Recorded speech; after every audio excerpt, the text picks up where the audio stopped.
ini dengan nikmat-nikmat Allah. Ingatkan tentang nikmat sehat, ingatkan tentang nikmat iman, ingatkan tentang nikmat ukhuwah. Tapi nikmat yang terbesar di antara semua nikmat adalah nikmat datangnya Nabi Muhammad sallallahu alaihi wasallam. Jadi kalau ada orang bertanya, kenapa kita buat maulid? Ingin mengingatkan. Karena kalau tidak dibuat maulid, orang tidak ingat. Hari ini kita sudah masuk pada bulan Agustus, 1 Agustus. Dan kita tidak ingat bahwa kita sudah masuk bulan Safar. Dan tidak lama lagi akan masuk bulan Maulidur Rasul, yaitu bulan Rabiul Awal. Karena kita pakai kalender Januari, Februari, Maret, April, Mei. Tapi begitu hari ini kita buat maulid, orang sudah tahu. Itu tadi acara di rumah Bapak Haji Munaji, apa acaranya? Maulid. Loh, kok sudah maulid? Tapi ini belum Rabiul Awal. Ini pemanasan. Supaya umat ini diingatkan. Suatu ketika saya lagi di rumah waktu kuliah di Mesir, nama tuan rumah saya Said. Tiba-tiba ada yang ngetuk pintu, lihat intip dari pintu ada perempuan bawa nasi kuning pakai ayam panggang. Ini pasti salah alamat ini. Nanti kalau kita terima kita makan suruh ganti. Akhirnya kami bilang, "Roh, ghalat. Pergi, kamu salah." Dia bilang, enggak, ini kiriman dari Said Sahibul Bait, tuan rumah. Kenapa dia kasih nasi? Maulidur Rasul sallallahu alaihi wasallam.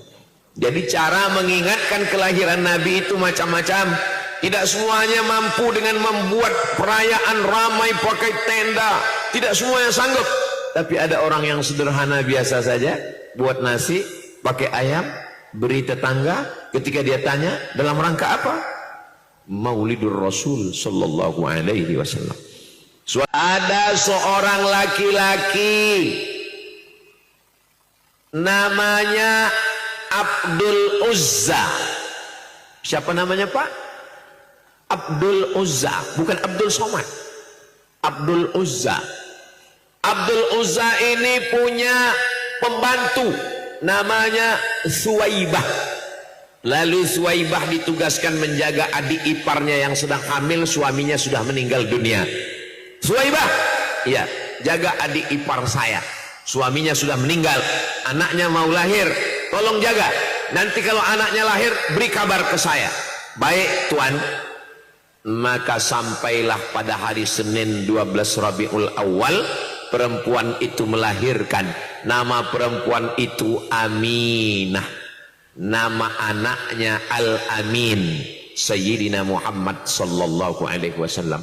Suwaibah pulang menemui tuannya Abdul Uzza. Wahai tuan Abdul Uzza, ya, adik iparmu sudah melahirkan anak. Laki-laki apa perempuan? Kalau perempuan kubur hidup-hidup, malu punya keponakan perempuan.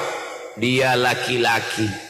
Senang sekali Abdul Uzza karena punya keponakan. Adikku sudah meninggal, sekarang tergantikan dengan ponakanku laki-laki. Saking senangnya Abdul Uzza, maka apa kata Abdul Uzza kepada pembantunya Suwaibah yang bawa kabar gembira? Anti hurrah, sejak hari Senin ini kamu tidak lagi jadi budak hamba sahaya, kamu bebas sebebas-bebasnya. Sedekah Abdul Uzza pada hari Maulid adalah membebaskan budak hamba sahaya. Hamba sahaya harganya lebih mahal daripada onta. Jadi kalau saat ini harga onta 50 juta, sebetulnya lebih. Tapi karena kita udah teman lama ya 50 juta aja lah.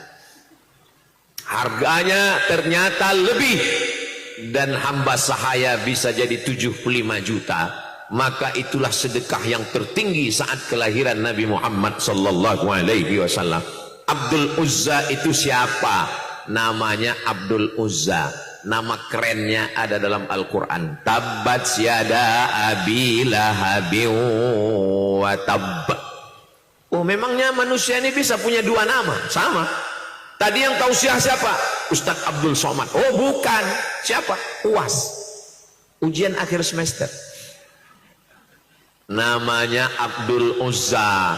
Abdul hamba, Uzza berhala, Uzza Lata, Uzza.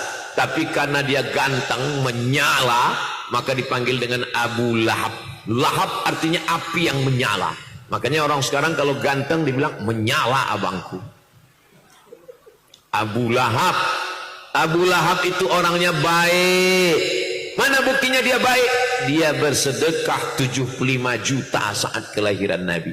Makanya kalau ada orang sekarang bersedekah 75 juta saat kelahiran Nabi, itu baru satu level dengan Abu Lahab. Terus Abu Lahab itu jahatnya kapan? Nanti setelah Nabi umur 40 tahun, ketika turun Iqra bismi rabbikal ladzi khalaq khalaqal insana min 'alaqin iqra wa rabbukal akramul ladzi 'allama bil qalami 'allamal insana ma lam ya'lam.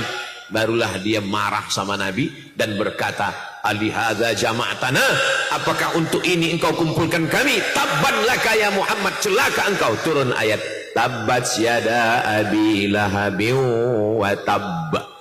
Jadi Abu Lahab itu baik. Tolong video ini jangan dipotong ya. Nanti dipotong pas saya bilang Abu Lahab itu baik, langsung dipotong, langsung diupload di TikTok. Kata UAS Abu Lahab baik, langsung saya diserang. Kami mau melahap Abdul Somad. Bagaimana balasan Allah terhadap Abu Lahab?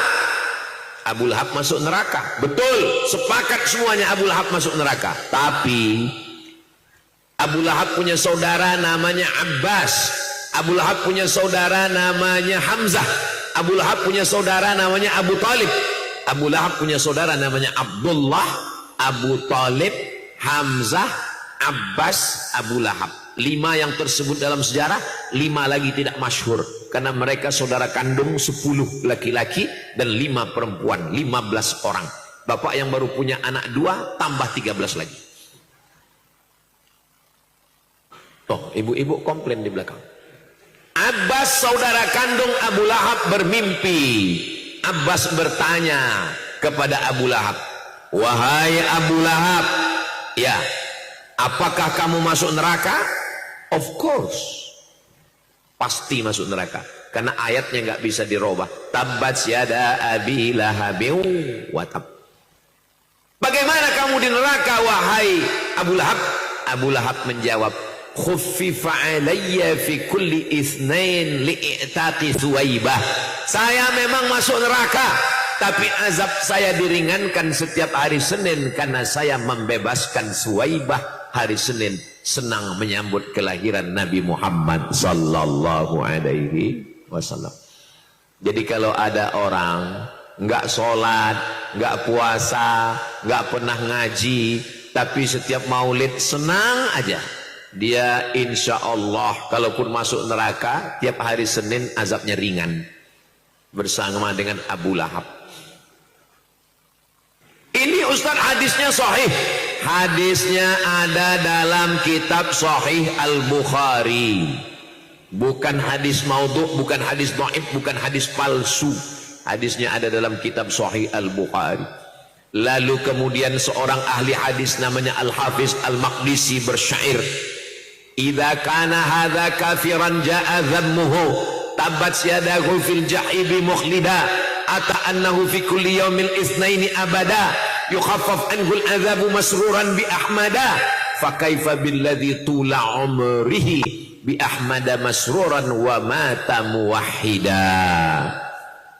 Kalau orang kafir yang sudah dijamin masuk neraka diringankan azabnya setiap hari Senin karena senang menyambut kelahiran Muhammad sallallahu alaihi wasallam, apalagi kita yang bertauhid senang menyambut kelahiran Nabi Muhammad SAW, maka insya Allah kita selamat dari neraka dan mendapatkan surga insya Allah. Amin ya rabbal alamin. Kira-kira yang saya omongkan ini Bapak Ibu faham kan? Alhamdulillah. Kenapa Ustadz mesti bertanya? Karena ini memang jam-jam genting, ini jam segini. Ditanya, kenapa engkau puasa hari Senin ya Rasulullah? Nabi menjawab, dzaka yauma wulidtu, hari Senin aku dilahirkan, wa yauma bu'istu, wa yauma unzalu alayya, hari Senin aku dilahirkan, hari Senin aku dibangkitkan, hari Senin aku mendapatkan wahyu. Jadi kalau ada orang mengatakan enggak ada itu memperingati hari kelahiran Nabi, Nabi sendiri yang ngomong, dzaka yauma wulidtu, hari Senin aku dilahirkan. Memang betul Nabi tidak pernah memperingati hari lahirnya setiap tahun, tapi Nabi memperingati hari lahirnya setiap Senin. Ada orang mengatakan Nabi Muhammad itu memperingati hari lahirnya setiap minggu. Enggak, karena Nabi lahir bukan hari Minggu, hari Senin. Setiap pekan Pak Ustadz? Enggak, karena hari Senin itu enggak ada pekan. Ada Pak Ustadz di kampung kami, namanya pekan Senin. Setiap 7 hari sekali. Makanya kalau ada di antara kita yang puasa hari Senin, sesungguhnya itu dia sedang memperingati kelahiran Sayyidina wa Maulana wa Syafi'ina wa Zuhrina Muhammad sallallahu alaihi wasallam. Yang kelima, isi maulid itu apa? Kata Imam Jalaluddin Abdurrahman As-Suyuti dalam kitab Al-Hawi lil Fatawi, isi maulid itu 5. Yang pertama baca Al-Quran. Tadi sudah baca Quran. Yang kedua baca sejarah Nabi. Itulah tadi yang dibaca. Ada yang baca sejarah Nabi Simtud Durar Imam Al-Habsyi. Ada yang baca sejarah Nabi Al-Barzanji ditulis oleh Imam Ja'far Al-Barzanji. Ada lagi sejarah Nabi yang dibaca dari kitab Ad-Daibai. Ada lagi sejarah Nabi yang dibaca dari kitab Imam Habib Umar bin Hafiz. Ada lagi sejarah Nabi yang dibaca dari Maulid Burdah. Ada lagi sejarah Nabi yang dibaca. Tapi itu bukan sejarah Pak Ustadz. Kalau bukunya buku sejarah namanya sirah. Tapi kalau bukunya dalam bentuk syair-syair namanya maulid. Ada orang di Jakarta pas 12 Rabiul Awal, bulan Rabiul Awal, nggak boleh maulid. Tapi buat acara baca kitab Sirah Ibnu Hisham. Itu namanya sama-sama membaca sejarah Nabi Muhammad sallallahu alaihi wasallam. Ustaz Somad, saya nggak paham kalau baca Simtud Durar. Saya juga nggak paham kalau baca Barzanji. Tolong kasih buku sejarah Nabi yang saya paham bahasa Indonesia. Nama bukunya Ar-Rahiq Al-Makhtum. Judulnya saya nggak paham Pak Ustadz. Judulnya nggak dirubah, tetap Ar-Rahiq Al-Makhtum. Tapi isinya sudah bahasa Indonesia. Yang nulis siapa? Ditulis ulama India namanya Syekh Safiur Rahman Al-Mubarakfuri. Selama ini kalau sudah disebut India, orang Indonesia taunya kabikaci kabiham kajhoj-hotahi. Padahal di India itu ada 300 juta manusia Muslim. Walaupun Hindunya lebih banyak, lebih 1 miliar. Tapi Muslim di sana kuat istiqomah. Di sana ada sekolah ahli hadis namanya Darul Ulum Deoban. Di sana ada sekolah ahli hadis namanya Lucknow, Syekh Abdul Hasan An-Nadwi. Di sana ada sekolah madrasah hadis yang besar Zakaria Al-Kandahlawi. Di sana ada Maulana Ilyas, ulama-ulama besar. Salah satunya adalah Syekh Safiur Rahman Al-Mubarakfuri. Orang India, bahasa Urdu, tapi bisa nulis Arab. Dan dia juara 1 lomba menulis sejarah Nabi internasional. Diikuti 150 negara. Yang menang juara 1 bukan Mesir, yang menang bukan Saudi Arabia. Juara satunya datang dari India. Bukunya the best, bagus. Besok pagi beli ke toko buku, belikan untuk anak-anak kita. Supaya ketika kita mati meninggal dunia, anak kita buka lemari, dia dapatkan buku, menangis dia melihat buku itu. Kenapa dia menangis? Karena bukunya masih sampul plastik, belum pernah dibaca. Kita meninggalkan buku sejarah untuk anak-anak kita. Harga bukunya 50.000. Oh, ujung-ujungnya jual buku juga. Saya bukan nulis buku dan saya tidak jual buku, nggak ada hubungan saya dengan penerbit. Tapi kalau buku itu dibeli umat Islam dan mereka baca, saya insya Allah dapat pahala amal jariahnya karena sudah menunjukkan yang baik.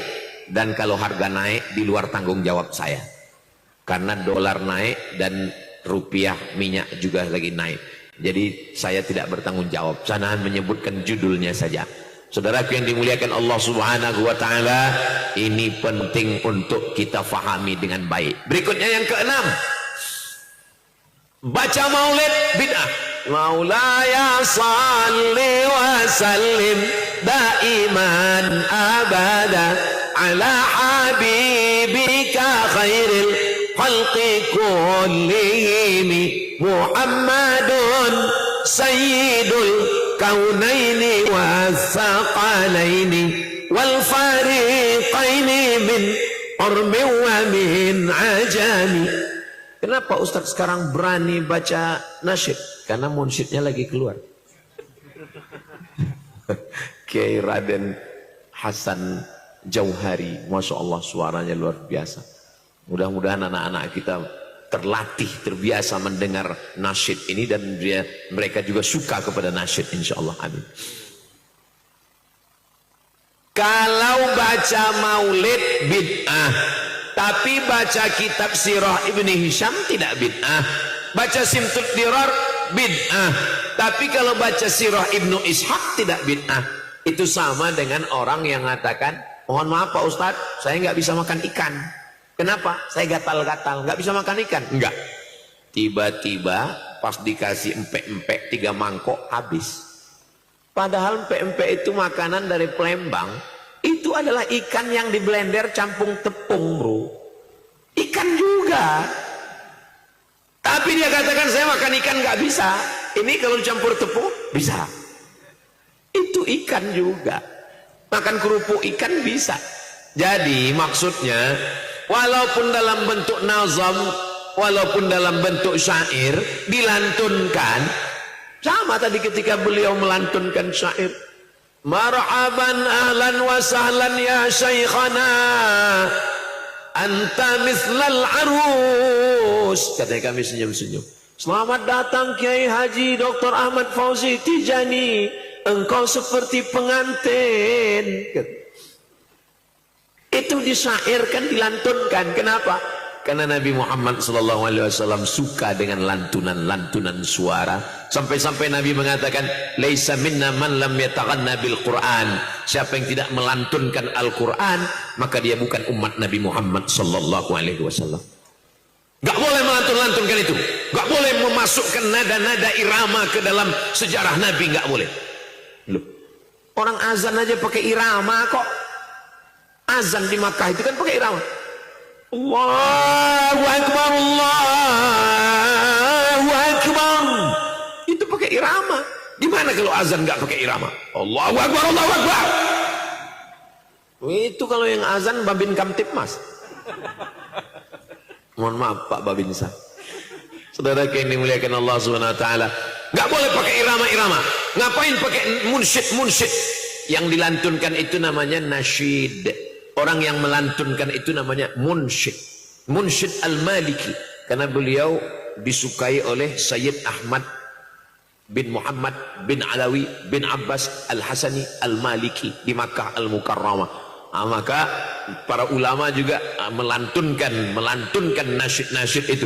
Kita pun dalam sholat sebetulnya pakai irama. Imam Masjidil Haram itu pakai irama. Alhamdulillahi Rabbil Alamin Ar-Rahmanir Rahim. Pakai irama. Gimana baca Al-Fatihah nggak pakai irama? Alhamdulillah Rabbil Alamin Ar-Rahmanir Rahim. Itu sholat apa ngamuk? Kalau azan pakai irama, kalau Al-Fatihah pakai irama, maka solawat lebih utama pakai irama. Karena kalau baca Quran takut tajwidnya rusak. Gak boleh gara-gara irama lalu matnya jadi salah. Bismillahirrahmanirrahim. Kalau ngaji saja boleh pakai irama, apalagi solawat. Lir ilir, lir ilir. Itu dimasukkan ke dalam solawat. Salatullah, salamullah ala toha rasulillah. Salatullah, salamullah ala yasin habibillah. Saya nggak tahu apakah Kiai Haji Dr. Ahmad Fauzi Tijani selama di Mesir dan di Sudan pernah mendengar irama Salatullah. Saya nggak pernah dengar. Ternyata itu awal asalnya dari lir-ilir. Itu tidak dikenal di Maroko, nggak ada di Mesir, nggak ada di Sudan, nggak ada. Tapi ketika dia sampai ke Nusantara, masuklah irama-irama Nusantara, dimasukkan ke dalam solawat.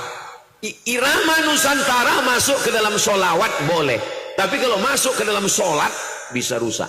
Alhamdulillahi Rabbil Alamin aja di na'udzubillah rusak. Tolong jangan dipotong videonya, nanti saya penistaan agama. Tapi saya nggak khawatir kalau ada orang yang nuntut saya ini videonya dipotong. Ada video lengkapnya 1 jam full di channel Ustadz Abdul Somad Official. Subscribe, like, share, and comment.